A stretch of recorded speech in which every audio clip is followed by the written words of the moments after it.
ఈవేళ 100 సంవత్సరాలు ఎందుకు ఉన్నాయంటే ఒక సంస్థకి ఇది ప్రపంచంలో ఒకే ఒక్క సంస్థ, అది రాష్ట్రీయ స్వయం సేవక్ సంఘ్. ఇది అనుమానం లేదు, గూగుల్లో కొట్టి చూడండి, మీకు 100 సంవత్సరాలు నిండిన సంస్థ మీకు ఎక్కడే కనిపించదు.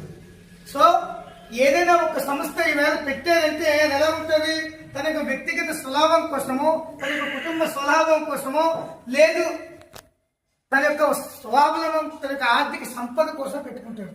కానీ రాష్ట్రీయ స్వయం సేవక్ సంఘ్ ఒక దేశానికి, ఈ దేశం యొక్క ఉన్నటువంటి పౌరులకి దేశభక్తిని నింపడం కోసం.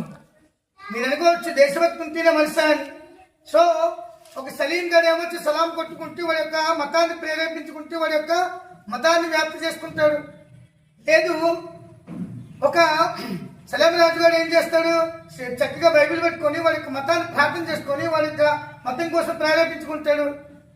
ఒక సాధువు, ఒక సన్యాసి, బ్రాహ్మణులు ఏం చేస్తారు, వారి గుళ్ళల్లో చక్కగా వాళ్ళ పని వాళ్ళు చేస్తుంటారు. మరి దేశాన్ని ఎవరు రక్షిస్తారు? నువ్వా నేనా? ఎవరు రక్షిస్తాడు? ఎవరు రక్షించడు? అలా రక్షించడానికి వచ్చేదే స్వయం సేవక్. ఆ స్వయం సేవక్ తయారైందే RSS లో.